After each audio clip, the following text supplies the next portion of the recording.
we fight to gain what we cannot take with us. It's in our nature. Hello there, Seraphim17 once again. This is my Assassin's Creed Syndicate 100% sync walkthrough. This is sequence 9, it is called Double Trouble, and we're going to be doing 2 tiers to this mission. The first one is going to involve the guy, and then the second one's going to involve his wife. But you begin it by talking to this kid, who literally sounds like an extra from Oliver, which is great. Thank you. There's some nice animations on this game. There's some really nice details considering just the breadth and the scale of it. It's kind of amazing what Ubisoft have managed to do. And as far as world builders go, I think they're one of the best.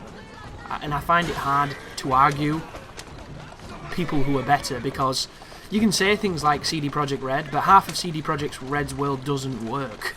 You know, it's so fucking buggy.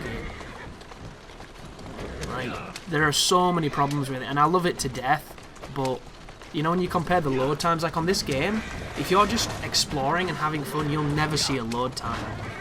In The Witcher 3, you'll probably see a few, just because of the way the game works, especially if you're playing on deathmatch and you end up putting yourself in a bad situation and dying. Dying on that game is the worst thing in the world, because the load time is the ultimate punishment.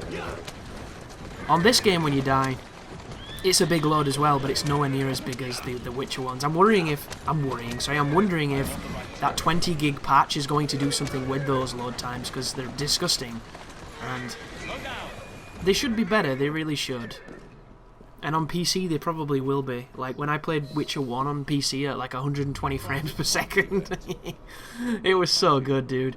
It felt beautiful. It really did. It felt weird though, because I wasn't used to that kind of frame rate. Like, if you've never played on 120, it's definitely going to affect your eyes. Because you're getting so much more information per second, and it's kind of like an overload. And there's still this misnomer that people believe that the eye can only process 24 frames per second. That's why the movies are all like that. But what you've got to bear in mind here, guys, is that is actually a myth. The reason that 24 frames a second was chosen was because it is one of the more relaxing amount of frames for the eye to take. It is a more natural way of viewing things. And for film, it works perfectly, because you don't control the film. You don't control the camera on film. You know what I mean? We're not changing camera angles on films. It's all prescribed to you in a medium that has been done for a very long time and has a lot of people looking at it and making sure that it's the most natural thing the eye can take. Whereas games are not like that. Games are different.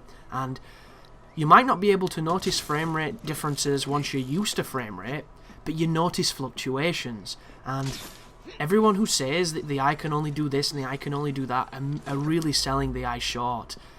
And I don't know why you would choose to do this, guys, because you have one of the most sophisticated cameras in your face. There is no camera that can do what the human eye can do as quickly as the human eye does it. It is a wonderful piece of technology. It really is. It's a miracle, a true miracle of design. Like, you know, call it God, call it serendipity, call it whatever you want to call it. It is amazing what it does. The things it does without you even telling it to. Like, this is a fucking autodidactic piece of machinery that is amazing. Like, and people love to not give it the credit it deserves. And I'm sorry, but eyes are beastly, dude.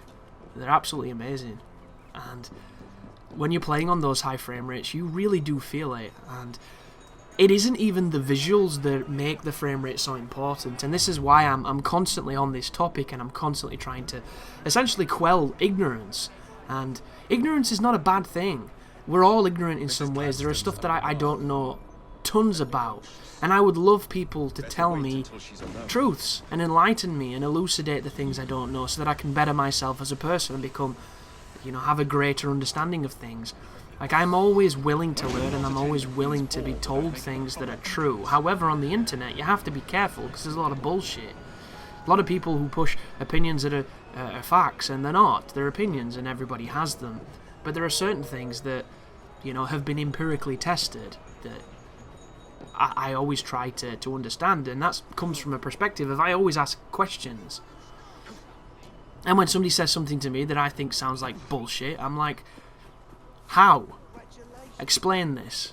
And then they generally can't, because they're so used to people just nodding their head, and then it'll usually get a bit antagonistical, as it normally does at that point, and then you just kind of do... It's nothing personal, I'm just asking you, why is this science? Why are you saying that this is right when it's not? You know? Why will I go blind if I touch my genitalia? Is there some connection between a bacteria on my dick that makes my eyes not function? Like, what is this bullshit, and why are you drilling it into children? Like... And it's obvious, isn't it? They wanted people to get shit done. And we all know that there are times when it is almost impossible to get shit done thanks to hormonal shifts. So, if you touch the thing that is telling you to touch it, you will obviously die. And that is a bad thing. Oh, by the way, if you touch anything here, it's a really good tangent there. Really good, you know, transition. It will fail you. If you're going super slow, you might be okay, but if you remotely touch anything for this particular checkpoint, it's a reset. It is the strictest checkpoint in the game. Like, straight up. And you'll notice you're going to see me do things with this carriage you've never seen me do, because of just how strict this particular challenge is. It only took me 2 attempts though, so that should give you hope. And I don't think people affect your vehicle, so you can just willfully go through them. Which is not how it works in real life, so please don't try that. But this is a video game, and if you are conveying things you learned in a video game into real life situations, you're going to have a bad time, unless it's knowledge, unless it's information. But there we go, pull it over, and there's the objectives. Double Trouble's down. Thank you very much for watching, and you take care now.